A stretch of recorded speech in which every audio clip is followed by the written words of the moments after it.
los años 60, astrofísicos como Joseph Allen Hynek, asesor de Steven Spielberg en Encuentros en la tercera fase, o el francés Jacques Vallée, fundaron un colectivo secreto para investigar las anomalías que se producían en los cielos del planeta. La conclusión a la que llegaron es que la ciencia, en muchos casos, no podía explicar lo que estaba sucediendo. Aquel colectivo fue conocido como el Colegio Invisible.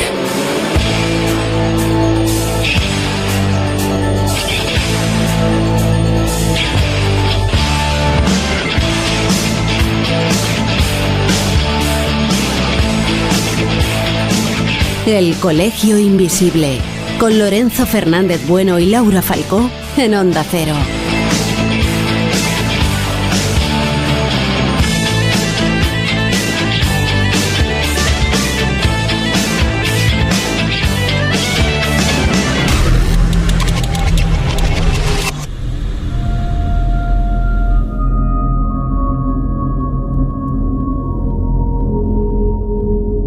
Annuncio vobis gaudium magnum, habemus papam.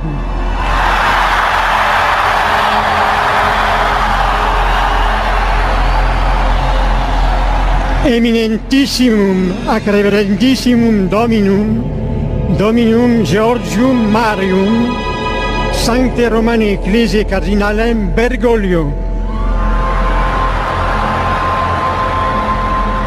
qui sibi nomen imposuit Franciscum.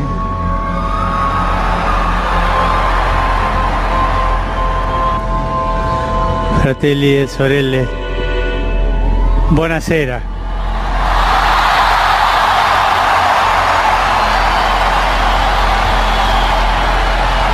Voi sapete che il dovere del conclave era di dare un vescovo a Roma. Sembra che i miei fratelli cardinali sono andati a prenderlo quasi alla fine del mondo, ma siamo qui.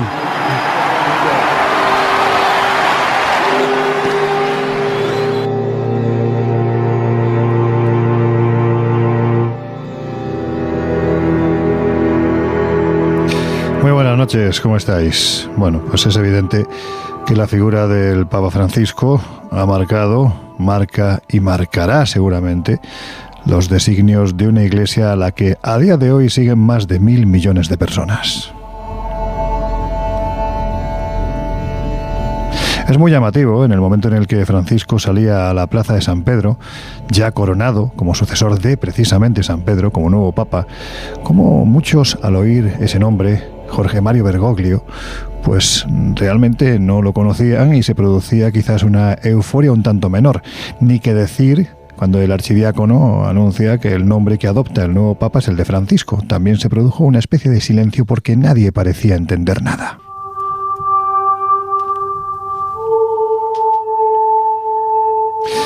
Bueno, pues hoy vamos a hacer uno de esos programas en los que van a participar un buen número de compañeros del Colegio Invisible. Vamos a analizar cómo ha sido este pontificado al que muchos han calificado como el peor pontificado de la historia reciente. Hay incluso quien dice que no, que estamos ante todo lo contrario. Desde luego lo que sí demuestran los jesuitas es que nunca han pasado de largo, ¿no?, por esta cosa que es la historia. También vamos a analizar qué es lo que podría estar por venir. La Iglesia se va a agarrar con fuerza a estos aires de cambio que al menos parece que ha intentado el Papa Francisco, o por contra va a haber un cambio radical hacia posturas. Del mismo modo que la política se está volviendo cada vez más extrema, pues también a posturas quizás más extremas dentro de lo que es la curia de la Iglesia. Todo esto lo vamos a intentar analizar de momento en esta mesa de redacción que nos hemos montado en el Colegio Invisible. Yo soy Jarro, buenas noches, ¿cómo estás? Muy buenas noches, pues expectante porque, como no podía ser de otra manera, llevamos semanas con especulaciones y especulaciones, muchas de ellas que despiertan teorías de la conspiración, algunas fascinantes. Hay un tipo que corre por las redes con la foto de Donald Trump, que se hace llamar Florentín Patriota Q. Bueno. El nombre ya es todo una declaración de intenciones. Sí. Bueno, pues asegura que el Papa murió el 25 de febrero de este año. Ah, sí. Sí, el 25. Ah. Pero es que curiosamente, cuando uno revisa el timeline, ¿no?, de esta cuenta, ya lo había matado el 21 de junio de 2024, donde decía que el Papa había sido ejecutado en 2020. ¿Qué quiere decir todo esto? Quiere decir que el papado del Papa Francisco, del Papa Paco, es seguramente uno de los más controvertidos que recordamos quienes tenemos memoria de la historia de la Iglesia Católica, porque es verdad, ha puesto patas arriba muchas cosas y los más conservadores no se lo perdonan. Y es posible que estemos a las puertas de un cisma. Hay quien en su momento lo bautizó, creo que fue un reconocido periodista español, pero como no recuerdo si fue él, no voy a decir el nombre, lo bautizó como el papaflauta, un concepto que a mí me resultó bastante peculiar. Muy bueno. Porque se le acusaba más de ser gestual, ¿no?, cara a la galería, que realmente en el pensamiento. Jesús, ¿cómo estás? ¿Qué tal? Muy buenas noches. Me resulta muy interesante porque hace no mucho, y precisamente al hilo de toda la actualidad, tenía ocasión de estar en un círculo, digamos, bastante creyente, es decir, podríamos decir casi un cónclave, un círculo de personas muy conservadoras, vinculada al tema de la Sábana Santa, y me sorprendía porque después de una charla y una entrevista con él, digamos que en petit comité era flagrante los comentarios que había por parte de según qué perfiles precisamente hacia el Papa. Como bien comentabais, no deja indiferente, y en esta circunstancia eran comentarios más bien negativos. Ninguno deseaba la muerte, porque obviamente es un deseo muy feo, horrible, pero es verdad que este Papa, como estábamos comentando, genera rechazo en según qué sectores, al igual que genera también entusiasmo. Y al hilo de estas noticias que, como bien decías, ya circulaban en ciertas cuentas de redes sociales, hay que decir, y después lo comentaremos, que el Papa Francisco ha sido y es un blanco, una diana para todo tipo de teorías descabelladas que podríamos situar dentro de la corriente de la conspiración, y esta que habla de la muerte o de la desaparición e incluso la sustitución del Papa por un doble, viene circulando. Hay un actor que se llama Jonathan Pryce, que tiene un parecido interesante con el Papa. Bueno, pues dice que él es quien está suplantando en estos momentos. Sí, pero es que es eso, o sea, ya no hace falta remontarse a tan solo hace unas semanas, sino que, por ejemplo, en marzo de 2003, cuando el Papa ya ingresó en el hospital por bronquitis, empezaron a circular rápidamente noticias de todo tipo que hablaban ya no solo eso, de que había fallecido y había sido sustituido por un doble, sino que algunos hablan de secuestro, desaparición. Vamos a comprobar que hay ideas y teorías delirantes centradas especialmente en la figura de Francisco. O no tan delirante. Lo que yo sí creo es que en aquel momento, en el que el Papa Ratzinger decide dimitir, ¿no?, de un cargo tan sumamente importante como es ser la cabeza visible, ¿no?, espiritual, la cabeza espiritual visible de millones de personas, de cientos de millones de personas en todo el planeta, pues evidentemente en esas quinielas se barajaba con un porcentaje bastante elevado la posibilidad de que fuera un papa latinoamericano, porque evidentemente hoy en día de donde más vocaciones vienen es precisamente de este continente. Yo no sé cómo recordáis vosotros aquel momento. La sensación que daba es que entraba un jesuita, que esto ya marca una tendencia bastante clara. En su momento había quien despectivamente decía que los jesuitas eran los rojos de la Iglesia, poco menos, ¿no? Prácticamente debían obediencia al general de los jesuitas y muy poca obediencia al Papa, sobre todo si se trataba de un Papa tan conservador como podía ser Joseph Ratzinger o en su momento Karol Wojtyla. Pero la sensación de reforma, yo no sé a vosotros, en su momento trajo a la cabeza a otros reformistas que lo intentaron, y acabaron como mal. por ejemplo Albino Luciani, ¿no? Juan Pablo I. Y acabaron mal. Pero es verdad que hay un cisma importante, aunque no esté, digamos, declarado, hay un cisma importante en el seno de la Iglesia, entre lo más tradicionalista y quienes incluso están pidiendo el retorno de las misas en latín, por ponerte un ejemplo, que me parece algo tan llamativo en este siglo XXI, en el que no hay una prédica para la gente joven, no hay una seducción hacia la fe, no hay una renovación, y eso hace, y luego entraremos en el tema de los candidatos, de las profecías y de todas estas cosas, que se especule con africanos, con filipinos, en definitiva, con el vivero todavía de posibles vocaciones y atracción hacia la fe, porque el mundo occidental ya prácticamente se da por perdido. Pero fíjate, hay todo un movimiento conocido como los sedevacantistas, que son los que no reconocen a partir del Concilio Vaticano II que existe, o sea, cualquier papa posterior a Pío XII ya no es reconocido, se considera sede vacante. Por lo tanto, O sea, estos son más radicales todavía. Son más radicales todavía. Ni Ratzinger ni Francisco forman parte de lo que podríamos considerar la liturgia y el estricto canon de la Iglesia católica, apostólica y romana. Bueno, pues vamos a escuchar a varios compañeros que nos van a contar pues esa perspectiva que ellos tienen como periodistas y escritores y divulgadores, en muchos casos, de cómo fue aquel momento en el que Francisco es elegido Papa de la Iglesia Católica Apostólica Romana, y uno de los que evidentemente no podía faltar es un experto tanto en monarquías como en papados. Tal es nuestro querido compañero Óscar Herradón. El 13 de marzo de 2013, el cardenal argentino Jorge María Bergoglio se convertía en el último pontífice de la Santa Sede con el nombre de Francisco I, y por primera vez en la historia del papado, el vicario de Cristo pertenecía a la orden de los jesuitas. Entonces el vendaval no dejó de azotar al Vaticano, siendo también el primer pontífice latinoamericano, en este caso bonaerense.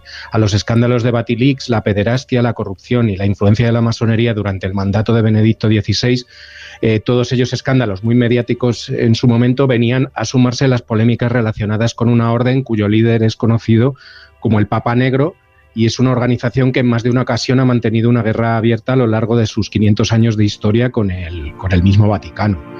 Pasaron apenas unas horas del nombramiento y de su anuncio público con la ansiada fumata blanca, y no tardaron en surgir en la prensa internacional rumores que vinculaban al nuevo Papa con el colaboracionismo en la dictadura argentina, algo que no tardó en ser desmentido por el jesuita Frank Jalix, que falleció en 2021 y que había sido secuestrado en 1976 por la cúpula militar y residente en Baviera desde 1978. Tuvo que exiliarse.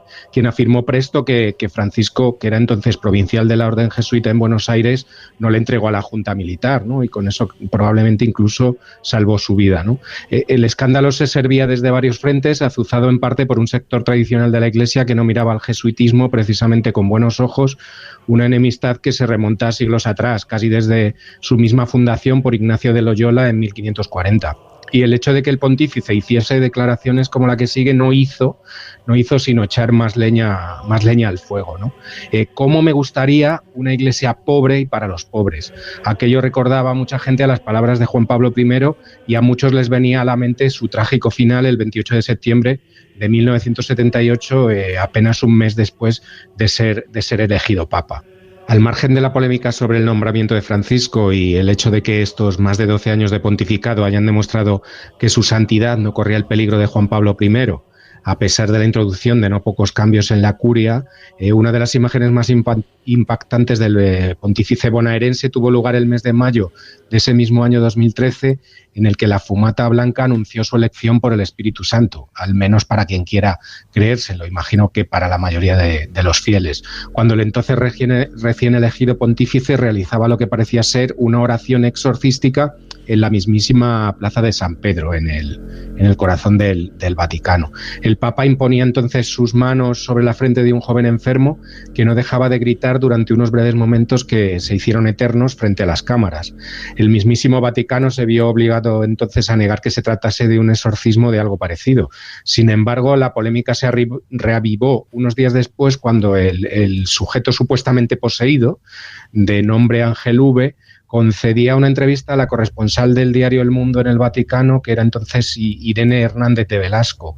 En ella, el tal Ángel V, que decía ser natural de Michoacán, de México, aseguraba que desde hacía años tenía 4 demonios metidos en su interior que le atormentaban, a pesar de que más de una decena de exorcistas le habían examinado en los últimos años, quienes confirmaron, decía, que se trataba de un caso incontestable de posesión diabólica. Cada uno es libre de creer lo que quiera en este caso.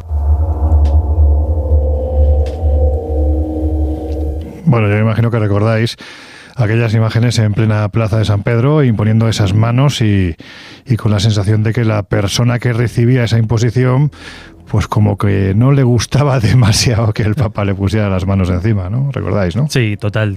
Imágenes impactantes y que desde luego daban pie un poco a estas especulaciones, claro, elucubraciones y demás, que ya desde el principio, entre comillas, echaban más leña al fuego a esta figura polémica, digamos, dentro del papado, que como bien señalaba Óscar, ¿no? Pues ha estado marcado un poco por esa lucha contra la corrupción, por la reforma también, en cierto modo, de la curia, una mayor transparencia, y luego sobre todo eso que también, en según qué sectores, dentro de esos cuervos del Vaticano, tampoco ha gustado mucho, que es aquello de promover esa iglesia humilde y cercana a los pobres, o criticar de forma a veces bastante ácida todo lo que tenía que ver con el capitalismo extremo, la desigualdad social, ¿no? Esto, pues como veníamos diciendo desde el principio, ha generado un poco ese cisma entre defensores eufóricos de este Papa Francisco o críticas tremendas. Tampoco se ha cortado un pelo a la hora de definirse claramente con temas tan sumamente tabúes, ¿no? Como podían ser la homosexualidad dentro de la Iglesia Católica y fuera, es decir, oye, tú eres homosexual, no pasa nada, también puedes recibir a Cristo, ¿no? ¿Qué fue aquello que dijo de yo no tengo nada que decir a esto? Algo así, ¿no? Fueron las palabras textuales. También, por ejemplo, con el conflicto de Israel y Palestina, pues tampoco se ha cortado un pelo en posicionarse, incluso en adornar un Belén, la figura de un niño con ese célebre pañuelo palestino. Sí, remontándonos un poquito hacia atrás, ¿no? Antes de que él se asome a ese balcón y reciba, pues no sé si la bendición, desde luego sí, el aplauso masivo de todos los que se encontraban en este lugar en el momento en el que es elegido Papa. A ver, hay que ser conscientes de que él heredaba una situación francamente difícil. Es que, lo comentaba Óscar, estábamos hablando del escándalo de Batilix, estábamos hablando de esa masonería quizá un poco más oscura que parecía haberse metido hasta el tuétano en la sede de Cristo, de San Pedro, de la Casa de San Pedro prácticamente. También estaba la mafia, la banca vaticana, la corrupción, blanqueo de dinero. Y los abusos sexuales. Claro, y es que esto da la sensación de que fue lo que hizo que el anterior Papa, que mentalmente era muy fuerte en el sentido de que era uno de los grandes intelectuales de la historia, a lo mejor físicamente no estaba preparado para tanto golpe, ¿no? Es que lo que heredó Francisco era muy complicado, ¿verdad? Era muy complicado y fíjate que lo que le echan en cara sus opositores más directos es precisamente el haber sido, entre comillas, blando hasta cierto punto. O sea, los más tradicionalistas quieren mano dura y quieren una iglesia menos reformista. Te pongo el ejemplo, por ejemplo, del cardenal Carlo María Vigano, que es un tipo muy, muy complicado, porque él en 2012, en un programa de La 7, que es una cadena, una televisión privada, da a conocer una serie de cartas privadas. Entiendo que en Italia, ¿no? Estamos hablando. En Italia, sí.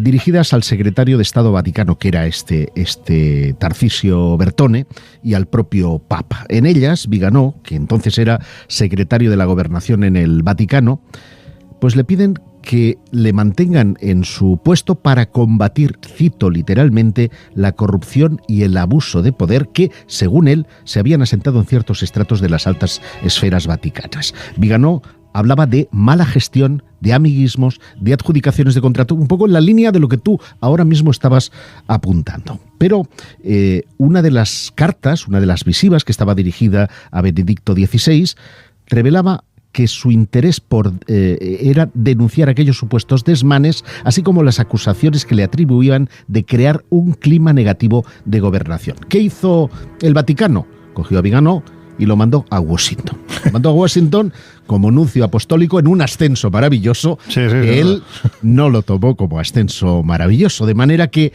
ahí empieza su cruzada ya no solo contra Benedicto XVI, sino también contra el Papa Francisco. Porque Francisco, cuando llega al solio pontificio, le excomulga. ¿Por qué? Porque dice Viganó que el objetivo del Papa es desmantelar la Iglesia y reemplazarla por una organización de corte masónico. ¿Qué dices? Porque esto lo decía Viganó. Lo dice Viganó. No lo decía, lo dice Viganó. De hecho, hay una carta colgada en su propia web, porque el hombre tiene una cruzada brutal, en el que acusa al Papa Francisco de estar en total alineación con la religión de Davos, así como con los gobiernos al servicio del Foro Económico Mundial, que ha introducido y ampliado el aborto, promovido el vicio, legitimado las uniones homosexuales o la transición de género, que ha alentado la eutanasia y tolerado la persecución de los católicos. Yo no sé si este hombre ve otro papa. Yo no he visto nada de esto, pero sin embargo, él tiene un montón de seguidores que le dan absolutamente la razón. Tanto es así que ha promovido la idea del papa satánico e incluso ha empezado a hacer recorrer toda una serie de bulos que, según él, su digamos exilio a Washington viene porque el Papa Francisco habría protegido al ex cardenal Theodore McCarrick de una serie de acusaciones de abusos sexuales. Entonces, como esto no se lo perdona, le excomulga, y esa excomunión es la que hace que haya esa reacción y acusaciones del Papa Francisco como Papa satánico. Fíjate que yo no soy una persona especialmente creyente, bueno, cada uno practica su propia religión, ¿no? Pero en este sentido sí creo profundamente en la justicia divina, y gente como Carlo María Viganó, estoy convencido de que se van a abrasar como se merecen en el infierno. Estoy seguro.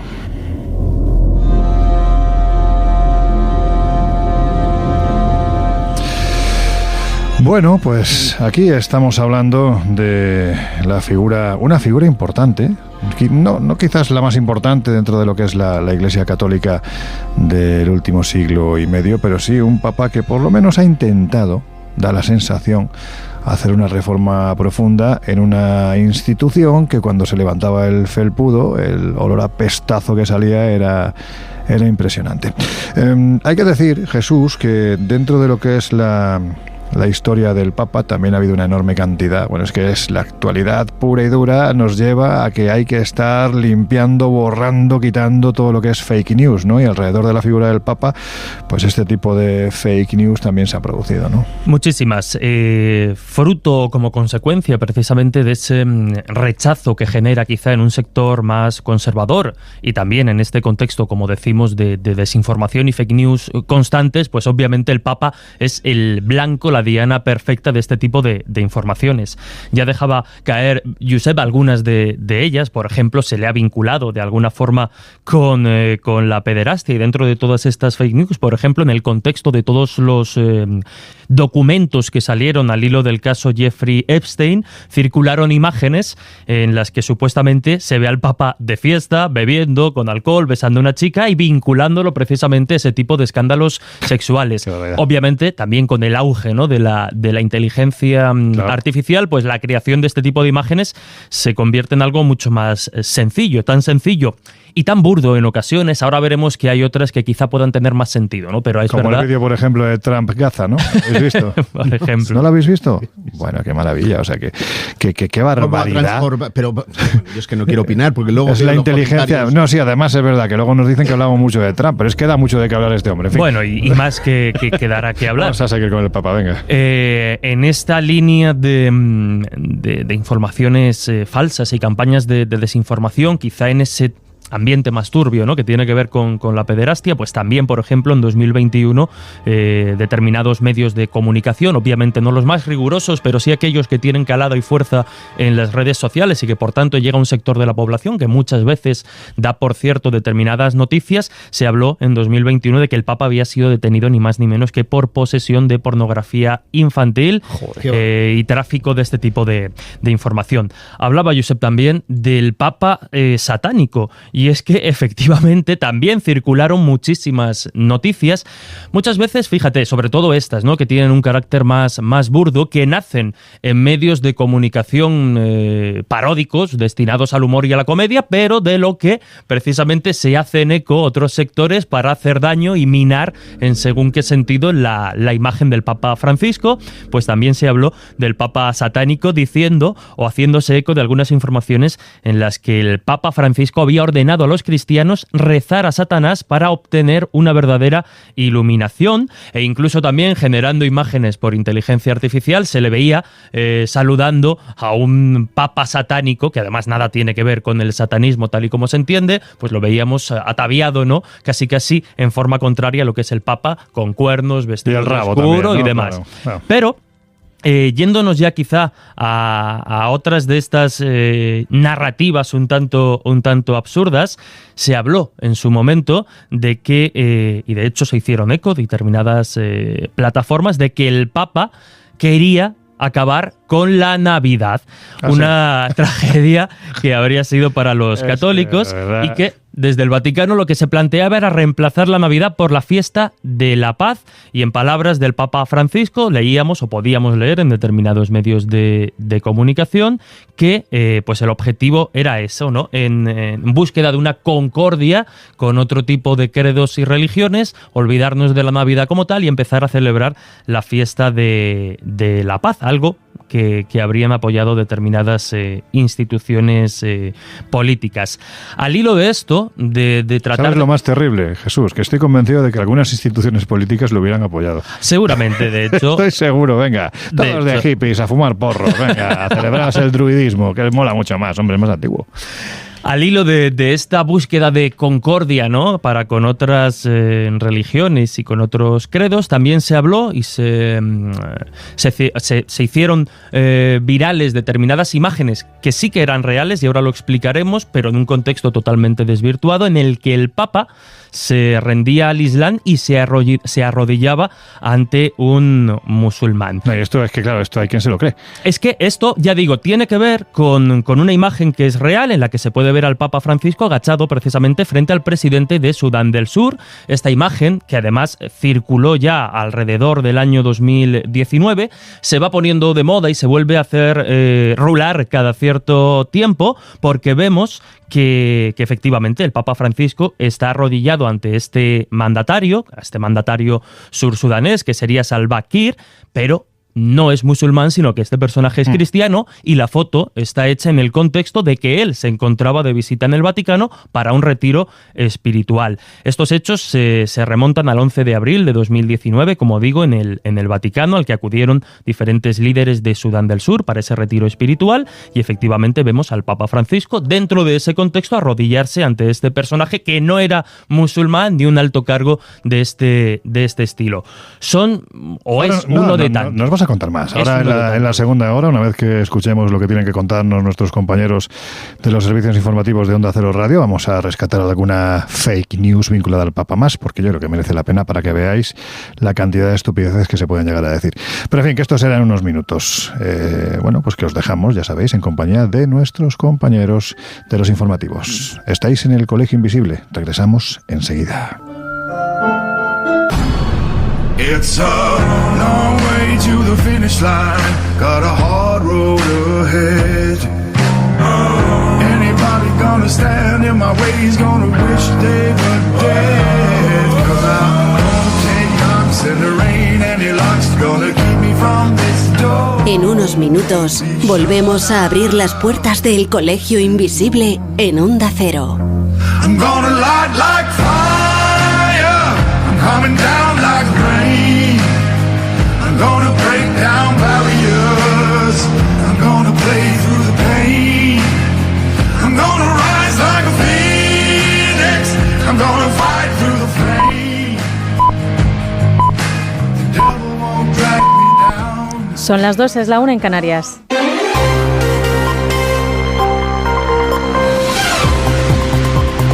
Noticias en Onda Cero.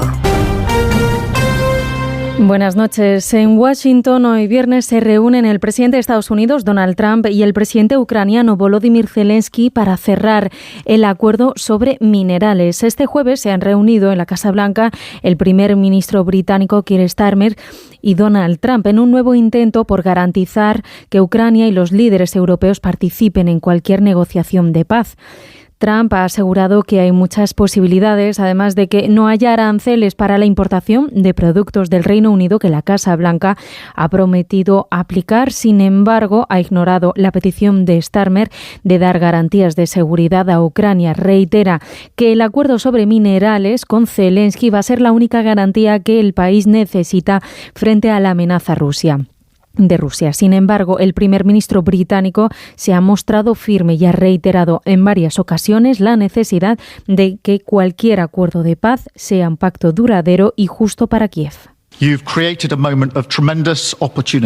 Ha creado un momento de tremenda oportunidad para alcanzar un acuerdo de paz histórico, un compromiso que será celebrado en Ucrania y alrededor del mundo. Ese es el premio, pero tenemos que hacerlo bien. Hay una frase famosa que decimos en Gran Bretaña desde los tiempos de la Segunda Guerra Mundial, y es que tenemos que ganar la paz. Y eso es lo que debemos hacer ahora, porque no puede ser una paz que recompense al agresor. La paz debe estar al lado de los que la buscan y no al lado del invasor. History must be on the side of the peacemaker, not the invader.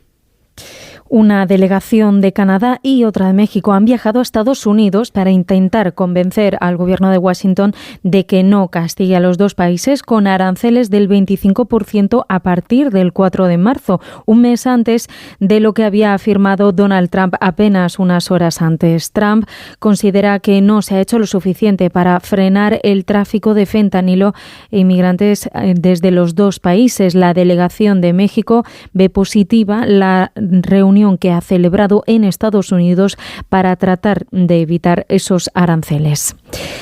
En nuestro país, la jueza del caso de la gestión de la Dana ha pedido a la Guardia Civil una cronología de todas las decisiones que se tomaron el 29 de octubre por todos los actores implicados. Ha preguntado al Consell por el receso que hubo en el Centro de Coordinación de Emergencias. Mientras tanto, el Gobierno valenciano ha mostrado la imagen de la llegada del presidente de la Generalitat Valenciana, Carlos Mazón, al CECOPI el día de la Dana a las 8:28 después del envío del aviso. El presidente ha negado este jueves que tenga la intención de dimitir y asegura que tendrán que hacerlo los que no avisaron de la crecida del Barranco del Pollo. Vamos a ver la pregunta de quién tiene que dimitir se la tendrá que hacer usted a los que no avisaron de la crecida mortal del Barranco del Pollo o a los que están mintiendo permanentemente sobre mi paradero, como hemos quedado acreditado. Jessica Rodríguez, la que fue acompañante o pareja del exministro José Luis Ábalos, ha declarado ante el juez este jueves que cobró de dos empresas públicas sin ir a trabajar. Ha implicado al que fuera número 3 del Partido Socialista tanto en la contratación de esas empresas que dependían del Ministerio como en el pago del alquiler del piso en el que vivía en Plaza España. Rodríguez asegura que no sabía quién pagaba el piso de lujo en el que vivía en Madrid. Indica que si tenía algún problema lo hablaba con Koldo García o con Escolano, uno de los supuestos testaferros de Víctor de Aldama, según ha podido conocer Onda Cero de fuentes jurídicas. Rodríguez ha declarado como testigo ante el Tribunal Supremo en la causa en la que está investigando al exministro sobre el cobro de comisiones ilegales a través del supuesto amaño de contratos públicos. Y las universidades han anunciado que van a presentar antes de mayo una nueva selectividad más homogénea y más moderna para el año 2026. Jorge Infer. Con la nueva propuesta, la CRUE pretende garantizar una mayor equidad en todo el territorio, aunque eso sí, respetando las particularidades de cada comunidad autónoma. Algunos objetivos serían, por ejemplo, configurar una estructura de la prueba en la que se armonicen los porcentajes de diseño competencial y el margen de preguntas optativas aplicables a cada materia. Así, el modelo de examen tendría una estructura común. Asimismo, la propuesta también incluye establecer bloques de saberes básicos comunes y que se concreten los criterios de evaluación específicos y su valoración. En todo caso, la propuesta partirá de los acuerdos mínimos aplicados a las orientaciones de la nueva selectividad que se celebra este año. Eso ha sido todo. Más información a las 3, a las 2 en Canarias. Síguenos por internet en ondacero.es.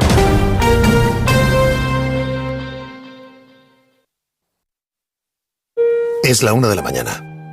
que acabas de terminar el último capítulo del libro que te ha tenido enganchado noche tras noche.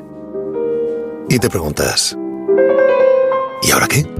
Si hay expertos en llenar vacíos culturales, estos son Rubén Amón, Sergio del Molino, Rosa Belmonte, Guillermo Altares e Isabel Vázquez.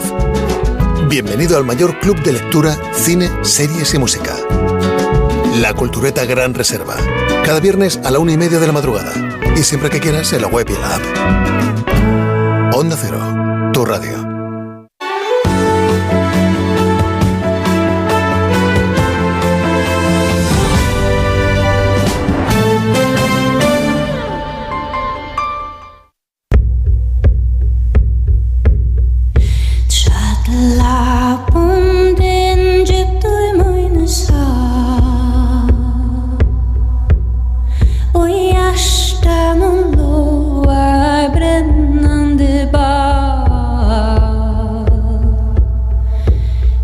Has entrado en el Colegio Invisible con Laura Falcó y Lorenzo Fernández Bueno.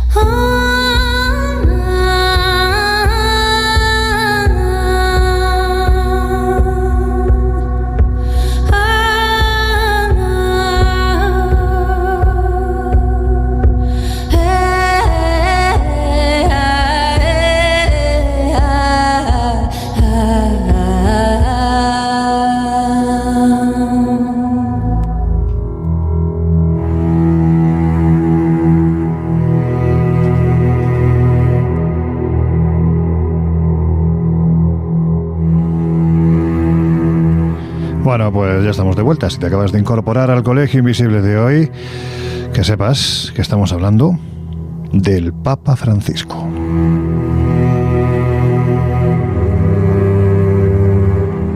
Y nos habíamos quedado al final de la primera media hora del programa hablando pues de esa cantidad de fake news, invenciones en el sentido literal que han surgido alrededor de la figura de Francisco, porque ni tan siquiera él se ha librado, Jesús.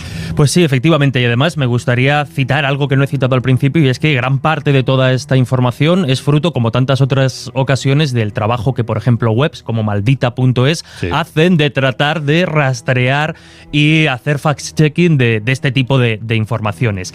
Pero volviendo a ese hilo quizá más conspiranoico, que tiene que ver precisamente con el Papa Francisco, esta yo sé que le va a gustar a Josep, es una que tiene que ver con el gran reemplazo, que hemos hablado en algunas ocasiones. Básicamente, por hacer un rápido resumen, sería esta teoría conspirativa que sostiene que las élites globales están promoviendo un plan para sustituir a la población blanca europea, pues mediante inmigración masiva, especialmente pues de personas de origen africano, árabe, musulmán y demás, y que tiene también mucha fuerza en estos días. Pues también ahí el Papa Francisco se ha visto inmiscuido de alguna forma, porque al hilo de unas declaraciones que en su momento hizo a un medio católico francés, concretamente La Croix, en el año 2016, él hablaba precisamente o animaba a las mujeres europeas a reproducirse precisamente para combatir la baja natalidad. Lo que pasa es que aquí le añadieron algo, tergiversando un poco sus palabras, porque dentro de que esa declaración de que el Papa Francisco pedía a las mujeres europeas reproducirse, añadieron y tergiversaron con los inmigrantes musulmanes, precisamente un poco al hilo de esta teoría del gran reemplazo. Si uno acude a esa entrevista, que obviamente se puede buscar y localizar, se verá que en ningún momento, por supuesto, se dice que ese tipo de relaciones deban darse entre mujeres europeas e inmigrantes musulmanes, pero efectivamente vemos cómo también sirvió para circular o meter de lleno al Papa Francisco dentro de todo lo que tiene que ver con el gran reemplazo. Y por terminar rápidamente, también en algo que hemos visto en los últimos años cobrar mucho auge dentro de determinados movimientos negacionistas y conspiranoicos, el Papa y el movimiento antivacunas, porque hubo ciertos medios que empezaron a propagar la noticia de que los negacionistas de las vacunas irán al infierno por no vacunarse, algo que no tiene ningún tipo de sentido, que además vimos circular como ahora vemos en redes sociales, tantas imágenes en las que cogen la cabecera con la tipografía reconocible de un periódico, en este caso fue el diario El Mundo en el año 2002, y de repente te plantan ahí un titular falso con una imagen que el que no contrasta y acostumbrados como estamos últimamente a leer el titular, a ver la imagen y poco más, pues tuvo cierta circulación y cierto recorrido entre determinados sectores. Como veis, y yo creo que además ahora Josep tiene ahí varios ejemplos más, una diana absoluta de este tipo de noticias. Lógicamente, Josep. Absolutamente. Quería aportar al hilo de lo que había dicho del Papa Satánico, hay una anécdota muy buena, y es que en la 24ª edición de la Jornada Mundial de la Juventud, que se celebró en el año 2019, pues el logotipo parecía una especie de serpiente comiéndose una cruz, que en realidad era un corazón.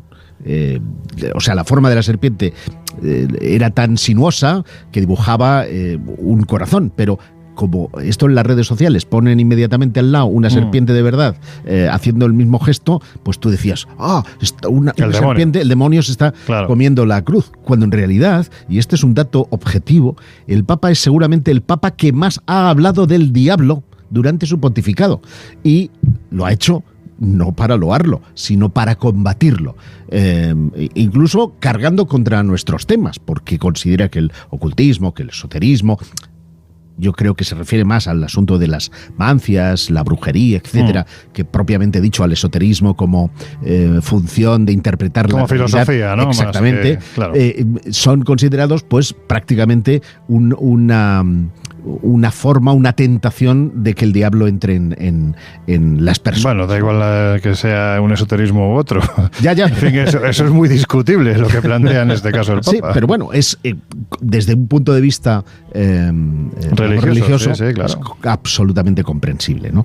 Y por último había un detalle, y es que cuando él hizo la visita en 2018 a Chile, llevaba una casulla que tenía bordado el famoso gigante de Atacama. Sí, y se le dijo que era una forma de establecer un vínculo, una relación con lo pagano, cuando en realidad quienes hicieron esa casulla pretendían mostrar una fusión de culturas, porque la mayoría de indígenas chilenos son católicos, señores. Claro. Son católicos, y por lo tanto es un gesto, una deferencia a la unión de culturas, a la mezcolanza, al mestizaje, que es lo que nos hace falta más para que se nos vayan de la cabeza esas tonterías. El problema es que hay mucho zoquete. En fin, quien no es precisamente un zoquete y es un auténtico experto en esto de las religiones es pues el que es el historiador de cabecera del Colegio Invisible, que además es un querido miembro de este equipo, que es Juan José Sánchez Oro, que nos va a contar cómo ha visto él desde ese día del nombramiento de Francisco en adelante, cómo ha visto precisamente este pontificado.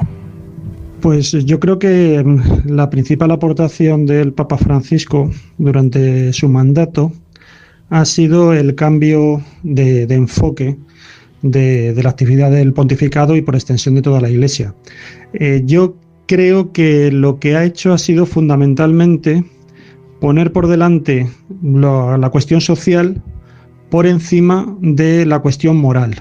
O dicho así un poco metafóricamente, centrarse más en las cuestiones por encima de la cintura que por debajo de la cintura. Es decir, no preocuparse tanto por cuestiones como el aborto, la homosexualidad, la familia tradicional, el divorcio, que sí que siguen siendo objetos evidentemente de preocupación, pero bueno, no tan intensa como en los papados precedentes, y sin embargo poner el foco en la cuestión, por ejemplo, como digo, un poco de cintura para arriba, ¿no? Por ejemplo, del estómago, de si la gente come, no come, la justicia social, la precariedad, el avance de determinadas políticas que destruyen a la humanidad, el problema migratorio, el atender a los más desfavorecidos, ese tipo de cuestiones.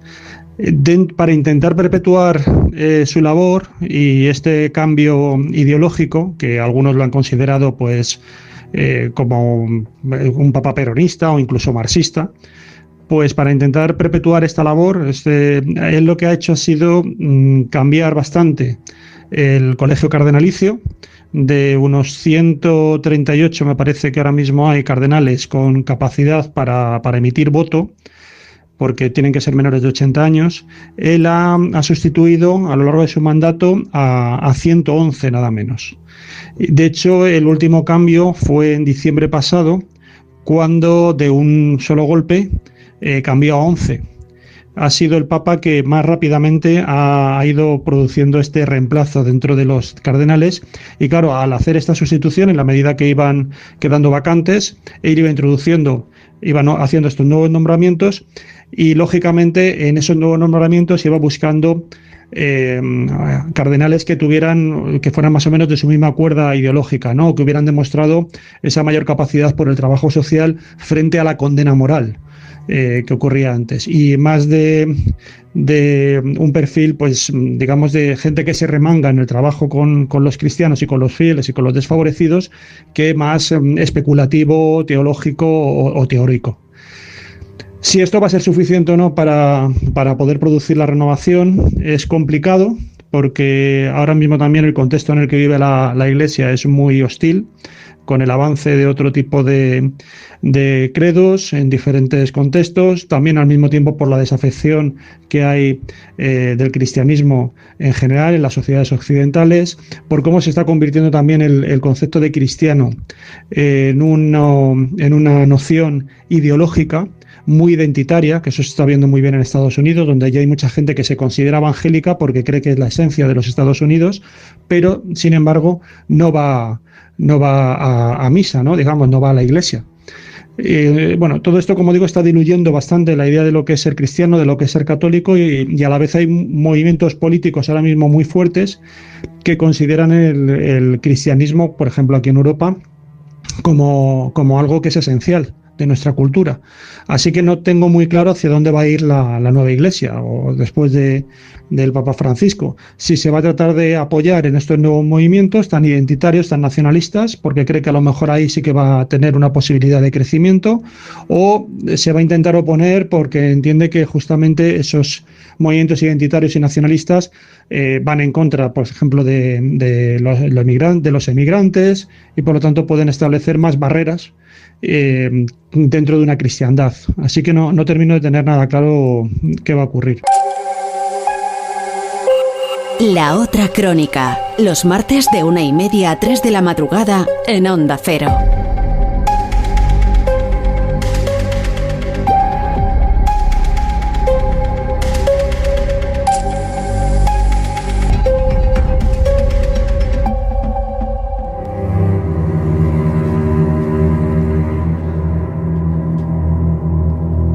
Bueno, pues da la sensación, en base a lo que ha dicho Juanjo, que este papa ha sido un papa inteligente, en el sentido de que se ha preocupado por algo que es fundamental, y es que la gente tenga el estómago lleno, ¿no? Si tú tienes el estómago lleno, como se ha dicho siempre, pues bueno, pues ya te puedes permitir hasta el lujo de empezar a rezar, ¿no? De empezar a creer.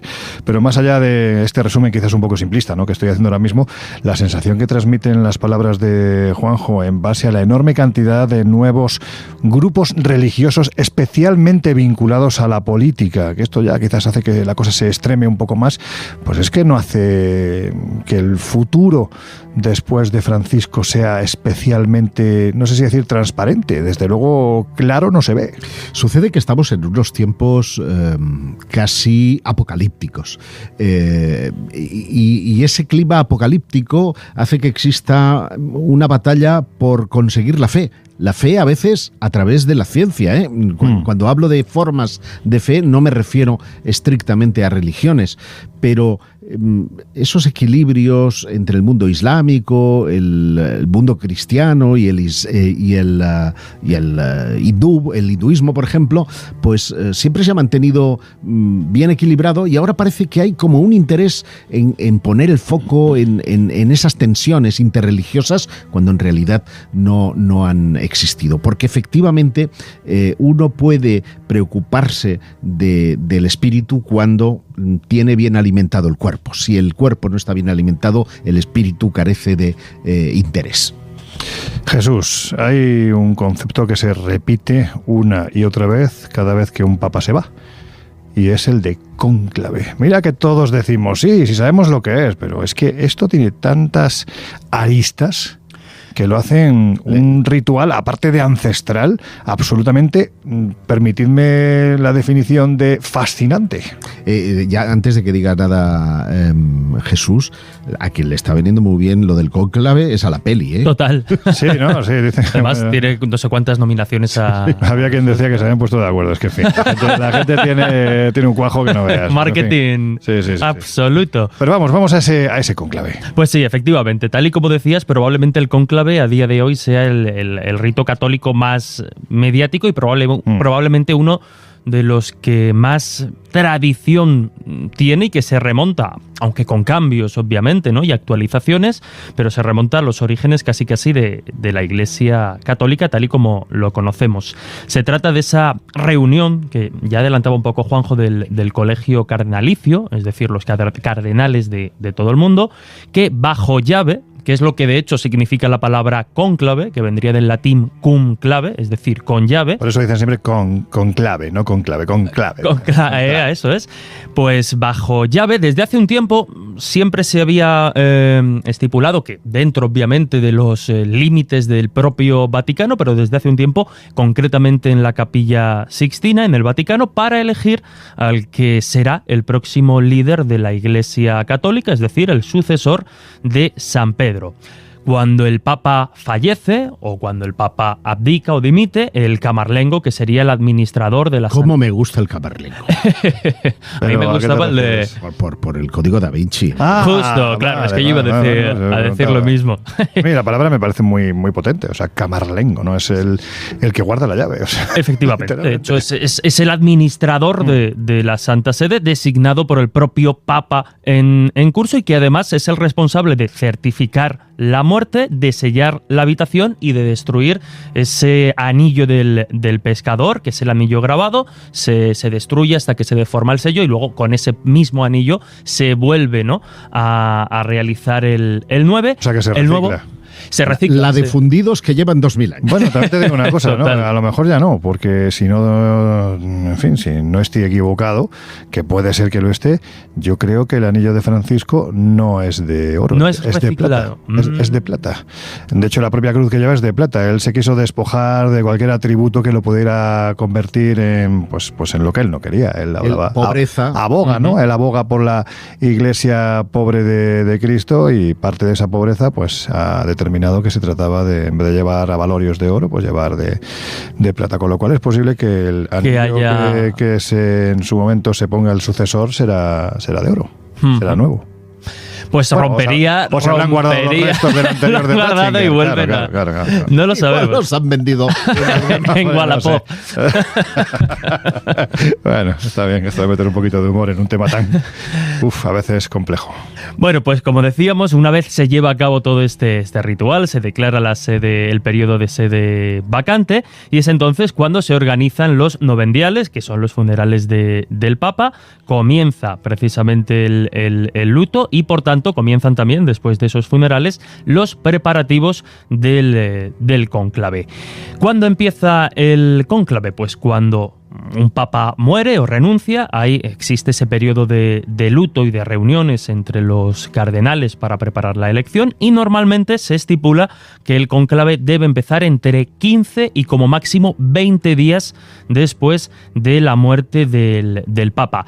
Un poco como adelantaba Juanjo, se fija entonces esa fecha de inicio, y todos los cardenales menores de 80 años son convocados a Roma para participar en la elección del nuevo pontífice. Con lo cual cualquiera de esos puede acabar siendo futuro papa. Es verdad que luego están como los favoritos o algunos, pero todo se puede torcer.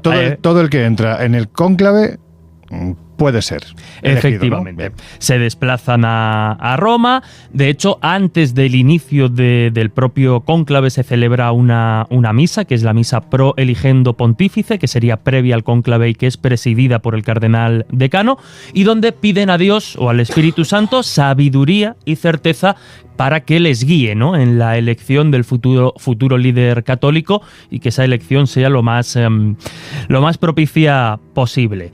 Después acceden al interior de esta capilla sixtina, como hemos dicho, donde ahí ya empiezan a votar para elegir al nuevo papa en un procedimiento como hemos contado en otras ocasiones y como probablemente mucha gente sabe, porque como decíamos es uno de los ritos más mediáticos, pues un rito o un procedimiento cargado de simbolismo. Se encierran, como decíamos antes, bajo llave, no están encerrados todo el tiempo, se realizan 2 votaciones, por la mañana y 2 por la tarde, pero bueno, durante todo ese tiempo, pues obviamente los cardenales comen, cenan, descansan, etcétera, etcétera. Están aislados del resto del mundo, sin internet, sin teléfono, sin nada, completamente aislados, precisamente para evitar influencias externas. No tienen tampoco acceso... O filtraciones. Técnicamente no tienen acceso a los medios de comunicación para no recibir ni información del exterior, ni, como decías, enviar ellos, claro. O sea, que no pueden entrar con teléfono móvil. Esto es muy importante. Esto es Antiguamente importante. no podían entrar con palomas mensajeras. ¿Cómo cambia la tecnología? Claro. Te has quedado pensando, ¿será verdad? ¿A que sí? Te he visto la cara. Por un momento, sí, claro. Sí, ya me he dado cuenta. Y a partir de ahí, pues inician ya el proceso de votaciones, donde se sigue un proceso bastante simple, y es que cada cardenal escribe el nombre de otro cardenal que considera idóneo, ¿no?, para ser el nuevo papa, dobla su papeleta, la introduce en una urna y, terminada la votación, la mesa de cardenales escrutadores abre la urna, mezcla los votos para contarlos y va diciendo en voz alta y haciendo esa numeración.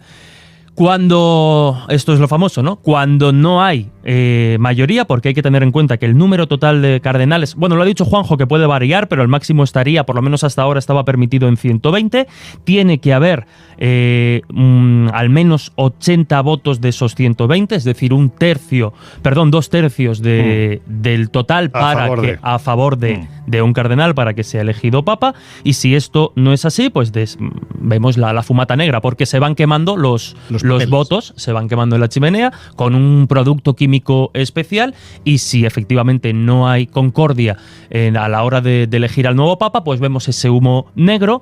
Sí, es verdad que si hay varias votaciones sin éxito, los cardenales pueden decidir por mayoría absoluta cambiar la regla y elegir por mayoría simple, es decir, no tendríamos esos 2 tercios, sino con más del 50% ya tendríamos esa opción y veríamos esa fumata blanca, y por tanto, pues ya cuando es elegido, cuando se obtiene la mayoría requerida, al candidato se le pregunta si acepta ser papa.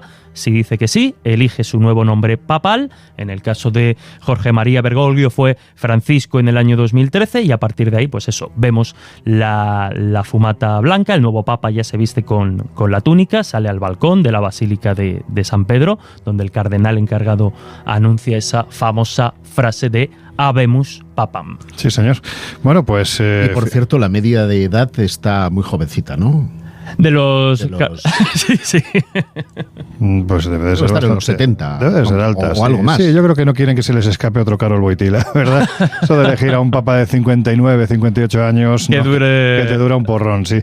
Yo me imagino, yo es que claro, como tengo la imaginación que tengo, ¿os imagináis lo que tuvo que ser la elección en su momento en cónclave, cuando ya quedan solo 2 personas, que son los 2 principales candidatos, en este caso Jorge Mario Bergoglio, ¿es Jorge Mario o Jorge María? Jorge Mario creo que es, ¿no? Sí. Bergoglio y Joseph Ratzinger, porque hay que decir que antes de que dimitiera Joseph Ratzinger, en el cónclave en el que fue elegido como Benedicto XVI, los 2 últimos postulantes que más votaron los miembros del cónclave fueron precisamente al papa anterior y al papa actual. Es curioso lo que tuvo que ser aquel momento entre 2 figuras tan aparentemente antagónicas. ¿Cómo se debe...? Es que sí, pero qué maravilla sería asomarte por una ventana y ver lo que tiene que ser eso, ¿verdad? Han tenido el uno y el otro. Sí. En los años en los que coincidieron, antes de la muerte de Benedicto XVI, hubo un profundísimo respeto por la labor del uno y la del otro. Ni una sola crítica, es como si realmente hubiera muerto Benedicto XVI. Sí, de hecho lo que cuentan es que en el momento en el que es elegido Jorge Mario Bergoglio, una de las influencias fundamentales para que éste sea elegido papa, es decir, el que principalmente hizo campaña por él, fue el papa saliente. O sea que ahí vemos precisamente ese respeto. Yo recomiendo, no recuerdo ahora mismo el título de la película, no sé si es Los 2 papas o algo así. En fin, el que hace de Joseph Ratzinger no es ni más ni menos que Anthony Hopkins. Es una auténtica pasada. Bueno. Y es un peliculón ver cómo se produce esa convivencia entre 2 pontífices que pasean pues a ojos tapados del mundo por esos jardines, ¿no?, a los que nadie accede, los 2 vestidos de blanco. cómo uno le pide consejo al otro. Es una pasada. Algunas pistas, por cierto, están en un libro de reciente aparición, porque fue el día 16 de enero, que es la autobiografía del Papa, titulada Esperanza, y en el que además desvela algo que desconocíamos, o al menos yo desconocía, y es que hubo un doble intento de eliminarlo en Irak, y que los servicios británicos de inteligencia interceptaron esa idea de matarlo y quisieron que no viajara a Irak, y pese a todo el Papa Paco se fue para Bagdad y lograron detener a los presuntos terroristas. Bueno, tú utilizabas un concepto de esperanza, es precisamente lo que yo tengo ahora mismo, porque vamos a dar paso a otro de nuestros queridos contertulios que nos va a hablar de cómo ha visto él el pontificado de Francisco. Os dejamos con el breve, con Miguel Pedrero. Francisco fue elegido papa en la quinta ronda de las votaciones en el segundo día del cónclave. Y lo cierto es que Francisco obtuvo los parabienes del Papa dimitido, de Benedicto XVI. De hecho, poco antes de su renuncia, Benedicto XVI nombró a Jorge María Bergoglio, que así se llama el Papa Francisco, como miembro de la Pontificia Comisión para América Latina. Y eso se interpretó dentro de la curia como un apoyo explícito de Benedicto XVI a Bergoglio. Al final, resulta que la política hace extraños aliados, por no decir eso de extraños compañeros de cama, que en este caso pues suena bastante mal. Y digo lo de política con toda la intención, porque dentro de la curia vaticana todo es política. El caso es que Benedicto XVI, que era de una línea muy conservadora, estaba apoyando a Bergoglio, que era de una línea mucho más progresista.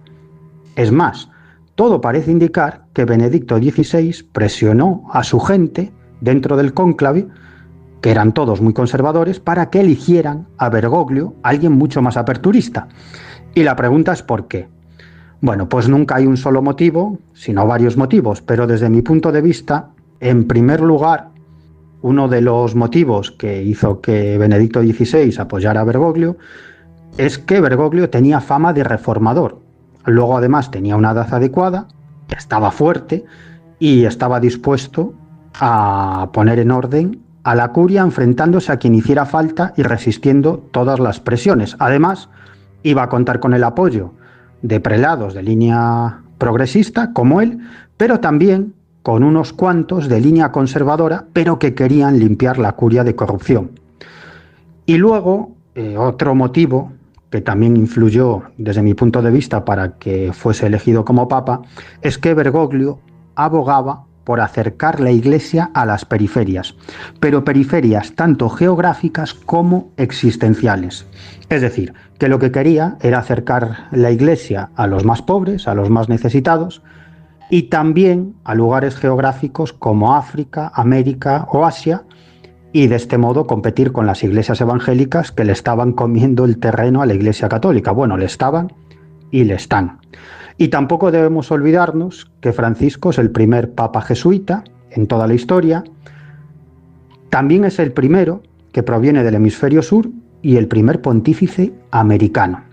Bueno, al final Francisco no pudo limpiar la curia y, aparte de algunas declaraciones muy explosivas y gestos importantes, tampoco logró cambiar demasiadas cosas.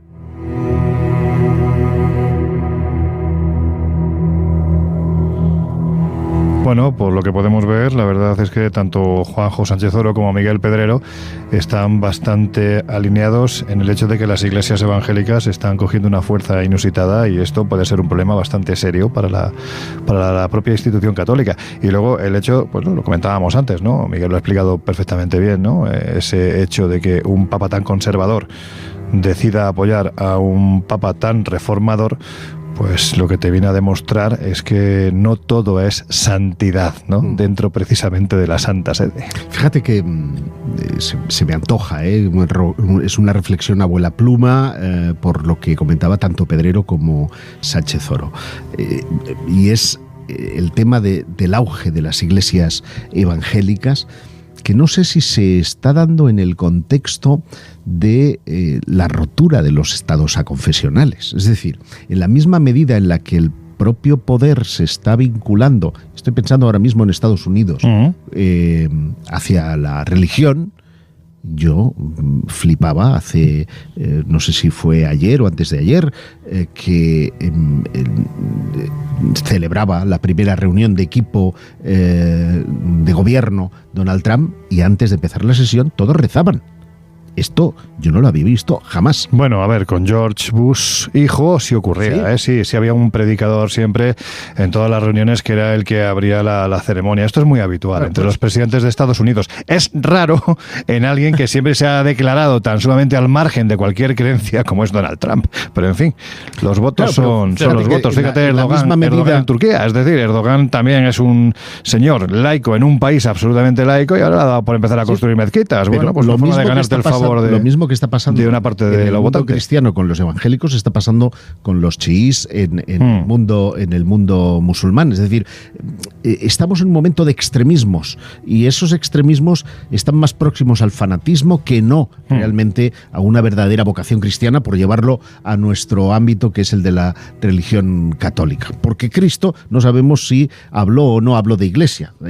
No hay nada que diga que Cristo dijo de fundar iglesia alguna. Sin embargo, hay un negocio que ha durado más de 2000 años que llamamos Iglesia Católica. Eres un blasfemo.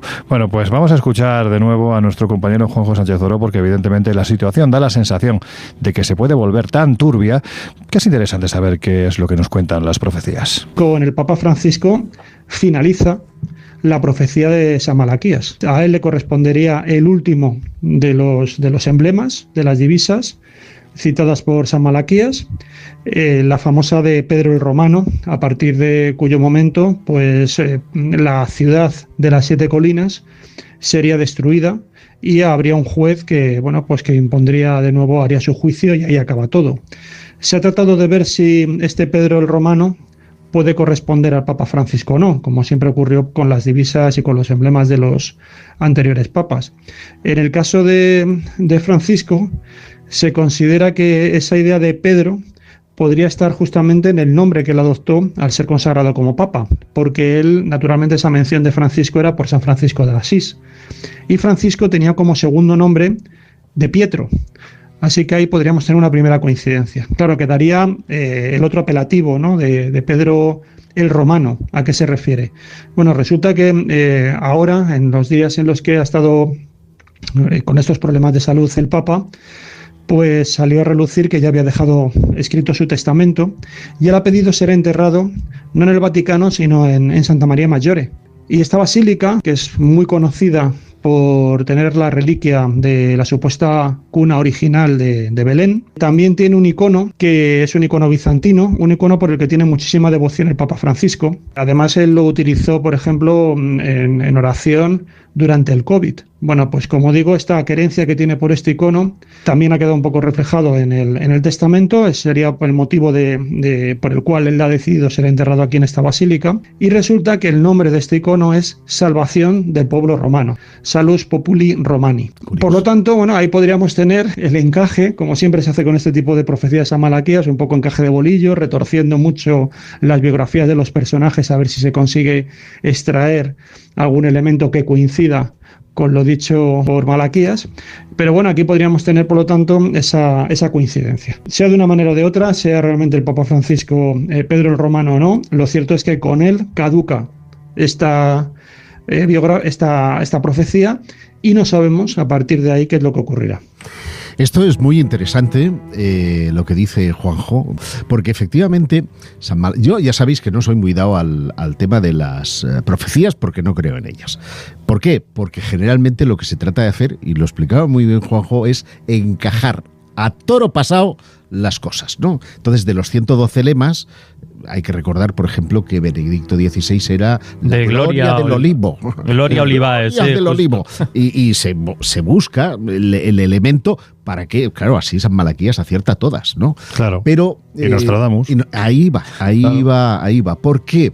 Porque Nostradamus, que también tiene algunas profecías relacionadas con el mundo de la Iglesia y específicamente con el papado, para estos tiempos de tribulación, que encajarían de acuerdo con los 112 lemas de San Malaquías y las profecías de Nostradamus, prevén unos tiempos de tribulación y la llegada del Papa Negro. Y ahí hay una gran discusión también entre los entusiastas y agoreros acerca de si el Papa Negro es o no el Papa Francisco, porque al ser de jesuita, por el hábito se les reconoce como Papa Negro, pero podía estar refiriéndose a un papa de color, a un papa africano, y si eso es así, no estaríamos ante el último papa, sino que el último papa estaría por llegar, que sería este Papa Negro. No creo yo que la Iglesia se abra tanto, ¿eh? Yo tampoco, pero fíjate no creo, que entre las quinielas hay dos que son Peter Turkson de Ghana, 76 años. Aquí hay que hacer como 76, hay que hacer como en los cromos del fútbol, ¿vale? ¿No? Que ha ocupado altos cargos ya en el Vaticano, y Robert Sarah de Guinea, 79 años, también apunta maneras, que es muy conservador. Uno está en la línea de Bergoglio, el otro es conservador y además muy influyente en la Iglesia. Y si bien ambos son mayores, podrían ser considerados jóvenes en comparación a la mayoría de los papas que han fallecido. Por lo tanto, yo si queréis podemos hablar de algunos otros que se habla como candidatos, incluso hay algún que otro español entre medio. Quizás esto es adelantar demasiado, pero bueno, vamos a ello. Quinielas las hay desde hace semanas en los medios de comunicación. Y estoy seguro que hay apuestas incluso. Igual hasta en el propio cónclave. Esto ya tenía mucho morbo. Pero imaginad, está por ejemplo Luis Antonio Tagle.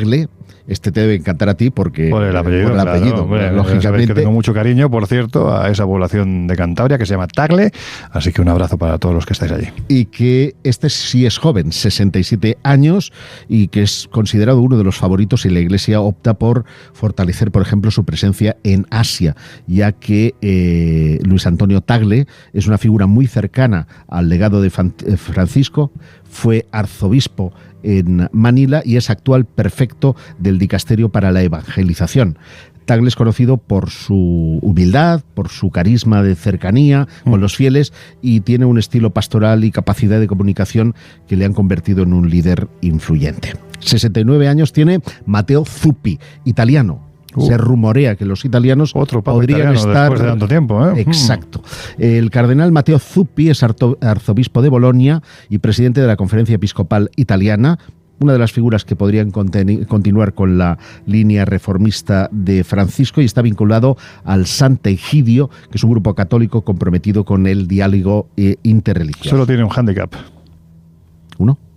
Bueno, tendrá muchos, pero uno fundamental es que es muy joven, tiene 69 años. 69 años, sí, claro. Sí. Uno más tiene Pietro Parolin, otro italiano, que es actual secretario de Estado en el Vaticano y una de las figuras más influyentes dentro de la Santa Sede. Luego está el ya citado Peter Turkson, de 76 años, uno de los principales representantes del catolicismo africano. Raymond Leo Burkel, de Estados Unidos, 76 años, considerado uno de los principales opositores a las reformas de Francisco, es decir, quienes estarían por el cambio a volver a una iglesia más conservadora, estaría Leo Burke, una de las figuras clave dentro del ala más conservadora. No hay término medio, ¿eh? No. Y luego tenemos 80 años. Ese puede ser, mira. Ese puede ser. A ver, ¿quién es? El cardenal Marc Ouellet, prefecto del Ouellet. Se lo han traído de segundas, ¿no? O sea, un outlet. Es el pobrecillo, el papa del outlet. Buah, menudo cachondeo iba a traer eso, ¿eh? Es prefecto, por Dios, del dicasterio para los obispos, y ha sido actor clave en la selección de obispos durante el pontificado de Francisco, muy cercano a Benedicto XVI también, y convertido en una referencia para el sector conservador de la Iglesia. Y por último, citar a Robert Sarah, también africano, exprefecto de la Congregación para el Culto Divino y la Disciplina de los Sacramentos. Si hubiera algún español, se rumorean dos: José Omeya, arzobispo de Barcelona y expresidente de la Conferencia Episcopal Española, y Carlos Osoro, arzobispo emérito de Madrid, reconocido por su influencia en el ámbito católico español y su afinidad a las ideas de Francisco. ¿Y el de Barcelona también es afín a las ideas de Francisco o es Omeya. más conservador? No, se puede considerar. Omeya. Sí. Qué gracia, es como Abderramán. Es un poco curioso todo esto, ¿no? Bueno, pues yo creo que una de las claves fundamentales que, por cierto, ir pensando, porque os lo voy a preguntar en las conclusiones, es ¿qué ocurrirá?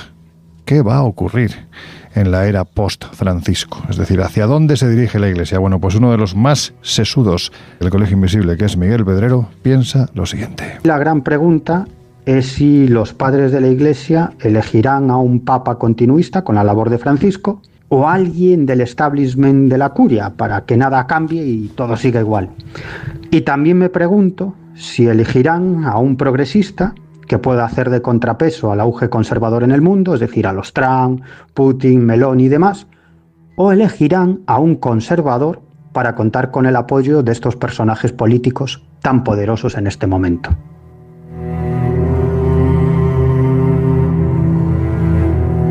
Con lo cual vemos que ni Miguel, que suele tener las cosas bastante claras, pues parece que tampoco lo tiene nada claro.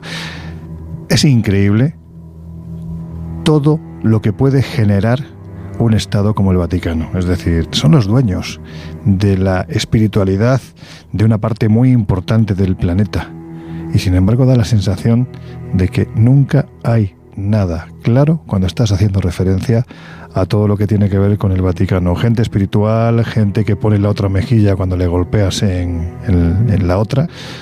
Y sin embargo da la sensación, por lo que estamos viendo, que a veces se despedazan literalmente entre ellos. Bueno, claro, evidentemente, porque más allá de las labores pastorales de la Iglesia en África, donde hay, y esto no, hay medios que silencian ese tipo de informaciones, hay conflictos durísimos, se están muriendo cristianos en muchos lugares de África por guerras intestinas y de fe en distintos países. Y sin embargo el foco se pone en lo que a todos nos llama más la atención, ¿no? Que son las cuestiones que tienen que ver pues con la actualidad más poderosa, como ha sido el caso de la guerra de Gaza, claro, del Papa apostado por la paz, o Ucrania, donde ha dicho que también hay una apuesta por la paz. Y ya me dirás qué hay de malo en esa idea de defender la paz. Yo no le veo ningún tipo de problema. Y sin embargo hay sectores dentro de la propia Iglesia pues que optan por inclinarse políticamente. Y ese coqueteo de la política y la religión, que ha sido tradicional a lo largo de la Iglesia, siempre ha estado al lado del poder y siempre ha estado al lado de los poderosos, no precisamente de la justicia, pues ha hecho que pierda muchos fieles a lo largo del tiempo. Y ha logrado sobrevivir porque en la fórmula más tradicional, que es la familia, que es el núcleo familiar y la fe de poner la otra mejilla y apoyarse los unos en los otros cuando están las dificultades, pues es un funcionamiento que estés donde estés, en el país que estés, funciona. En la misma medida en la que tú te vas de esa línea y te metes en temas más políticamente incorrectos, es cuando encuentras oposiciones y dificultades. De manera que augurar, como hacía Pedrero, pues qué es lo que va a pasar en el futuro, salvo que tengas... Eso te lo guardas, ¿no? Espérate, que ahora llegan las conspiraciones, porque yo ahora mismo, según te estaba escuchando, estaba haciendo un ejercicio de abstracción y a estas horas de la madrugada, imaginemos la sede de San Pedro, el Vaticano, oscuras, los pasillos solitarios, la columnata grande que hay en la propia plaza, vacía de gente, y seguramente en este momento alguien en la sede vaticana estará susurrando algo a la oreja de otra persona.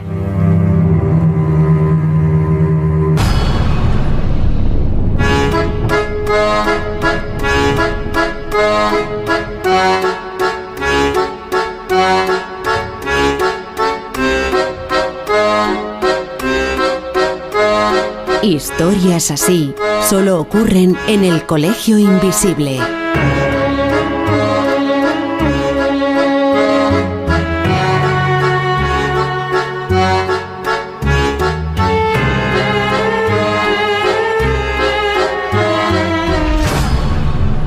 Sitting in the morning Qué duda cabe que son muchos los intereses que hay en este lugar. Bueno, pues la conclusión, Josep, Jesús, ¿hacia dónde irá la Iglesia después de Francisco? Bueno, como te decía, no tengo una bola de cristal, no tengo ni idea, pero sí sé dónde están mis deseos, ¿no? Y es que en estos tiempos de desclasificación me gustaría que, igual que el Papa Francisco en 2020 abrió los archivos relacionados con el papado, no podían faltar los ovnis, ya sabía yo. No, pero oye, estoy hablando de Pío XII y de las investigaciones por descubrir ese silencio sobre el Holocausto que guardó el Vaticano. Sí. Pues me gustaría saber qué otras cosas, que no solamente son de ovnis, también de fenómenos paranormales, ocultan esos archivos vaticanos. Posesiones demoníacas, sangraciones de figuras de la Virgen, por ejemplo, milagros varios. Claro. Que todas esas cosas que han permanecido en el oscurantismo vayan al hilo de estos nuevos tiempos de apertura y transparencia, y tanto en lo que tiene que ver con lo delictivo como en lo que tiene que ver con lo cultural, tengamos una disclosure vaticana. Muy bien. Bueno, Jesús, ¿tú qué opinas? Bueno, pues yo igualmente no tengo ni idea. Yo creo que hay dos caminos, hay dos alternativas. O el nuevo Papa opta por seguir un poco el camino de más aperturismo marcado un poco por Francisco, o volver a esa identidad, replegarse un poco en esa identidad tradicional. Y está claro que, como yo creo que hemos ido viendo a lo largo de estos minutos, son muchos los retos que hay por delante y en los que la postura del nuevo Papa sería determinante, ¿no? Por un lado, todo lo que tiene que ver, que yo creo que es algo que está restando credibilidad y está minando mucho la propia identidad de la Iglesia, todo lo que tiene que ver con los abusos sexuales y la pederastia, donde ya Francisco ha tomado medidas, pero sigue siendo necesario, ¿no? Quizá tomar acciones más contundentes, aportar o adoptar más transparencia, reparar un poco o intentar tratar con las víctimas. Hemos hablado también de todo lo que estamos viendo, ¿no? Europa y Estados Unidos, donde pues muchas iglesias se están vaciando, hay poca vocación, y sin embargo vemos el crecimiento en otros lugares como África o Asia.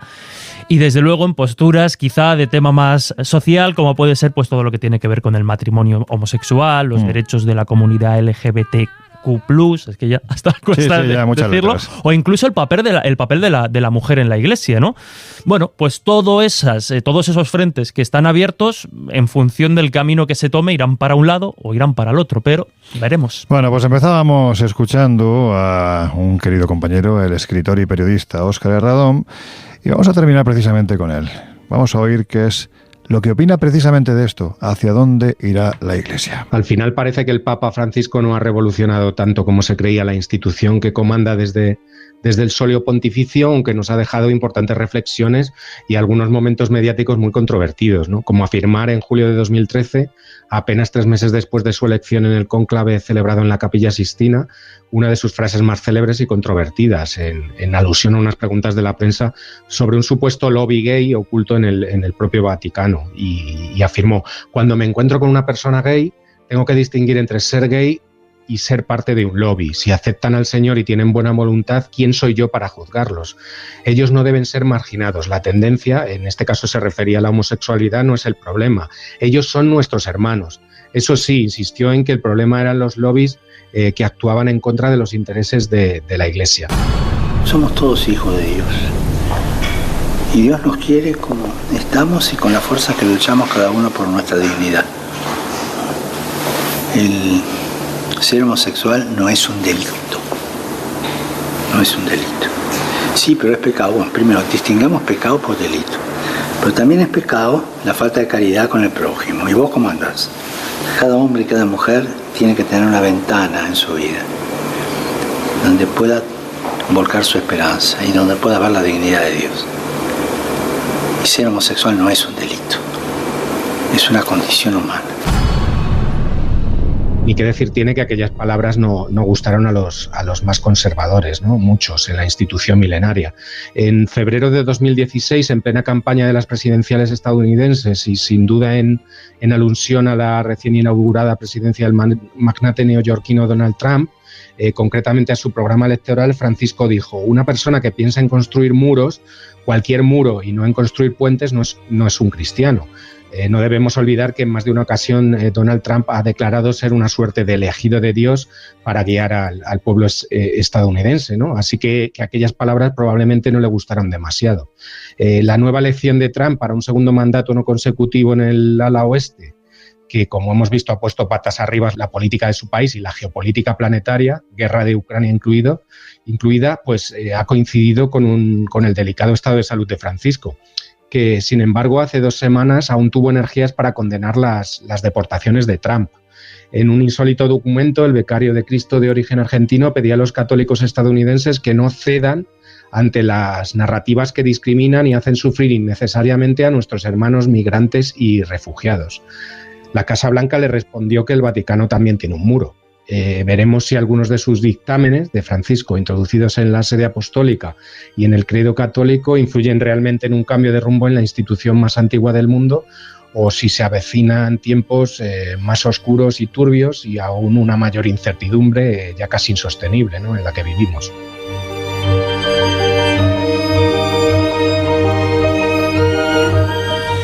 Pues ya lo veremos, un fantástico resumen de lo que han sido los últimos días de Francisco.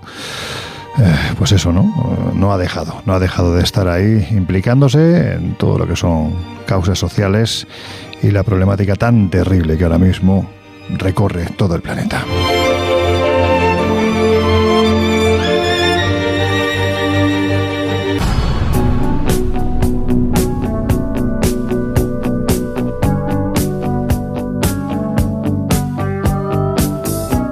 Colegio Invisible, con Lorenzo Fernández Bueno y Laura Falcó, en Onda Cero. Bueno, pues sobre la sintonía de despedida del Colegio Invisible, Josep, nos vas a recordar qué cosas son las que están por venir en los próximos muy brevemente, días, semanas, meses. Porque además en muchas de ellas apenas quedan o están directamente agotadas las plazas. Aún quedan 2 para ir a Sicilia, la isla de Sicilia, del 12 al 19 de abril de 2025. Es decir, estamos hablando de nada, en un mes y medio, básicamente. En marzo, un poquito antes, tenemos... recuerda que va nuestra compañera Laura Falcó y también Juan José Sánchez Oro, que como sabéis es un grandísimo historiador, aparte de extraordinario divulgador, con lo cual es que, oye, pues nosotros porque nos tenemos que ir a otro lado, que si no... Claro. Estaremos en Egipto, donde ya no hay plazas, de manera que pasamos al 29 de marzo, donde hay una jornada de enigmas históricos fascinante. Sí, señor. Está costando de que la gente se apunte, así que entrad a viajesprisma.com o a espaciomisterio.com y echad un vistazo a la cantidad de increíbles ponentes, gente buena que hay y conferencias que se van a dar. También hay que decir que está completo el viaje a Perú, pero que sin embargo ya tenemos listo una nueva prospección a Turquía. Göbekli Tepe, del 25 de mayo al 2 de junio, viaje que hoy mismo ha salido a la venta para poder ir a visitar durante 8 magníficos días, 9 días, 8 noches. Estamos ampliando 3 días más con respecto a lo que fue el viaje de octubre del año pasado, porque hay lugares como Mardin, por ejemplo, que no lo vimos y que es una pasada, o Sanliurfa, que es que estuvimos prácticamente 12 horas y es un sitio que merece muy mucho la pena visitar y echarle mucho más tiempo a ese pedazo de museo en el que prácticamente todo lo que hay es prehistoria y Göbekli Tepe, básicamente. Pues todo eso en espaciomisterio.com y en viajesprisma.com. Bueno, pues ya os sabéis que todo esto lo tenéis en esas plataformas digitales donde vamos colgando semana tras semana pues todos esos eventos que vamos organizando. También tenéis a vuestra disposición, lógicamente, las historias del año cero en el kiosco, el papel, que todavía, a pesar del romanticismo, pero todavía sigue aportando mucha información y mucho conocimiento. Bueno, pues nada, que ya dejamos el programa de hoy, chicos. Deciros que me he divertido mucho. Qué pena que se nos acabe, porque anda que no han quedado cosas por decir. Bueno, podríamos con los ovnis aquí. Podríamos necesitar 2000 años, ¿verdad?, para contar todo lo que se puede contar precisamente del Vaticano. Yo sé, Guijarro, que ha sido un placer. Lo mismo digo, hasta la próxima semana. Jesús Ortega, te escuchamos mañana, precisamente en El Dragón Invisible, Radio Castilla-La Mancha, esa mirada escéptica al mundo del misterio, donde, bueno, no te voy a preguntarte qué vas a hablar, no hacemos spoiler, mañana que te escuchen. Pues como siempre, un placer, hasta la próxima. Y a vosotros ya, os dejamos en la compañía de nuestros queridos compañeros de Nos. Has estado a punto de ahogarte, no sé por qué. No voy al límite. Al límite. Bueno, que os dejamos con nuestros compañeros de No Sonoras. Ay, siempre me saca una sonrisa este Jesús Ortega. Y nosotros regresamos el próximo martes con la otra crónica de la actualidad, ya lo sabéis, aquí también en el Colegio Invisible. Hasta entonces, que seáis muy, pero que muy felices. So find another fool like before, 'cause I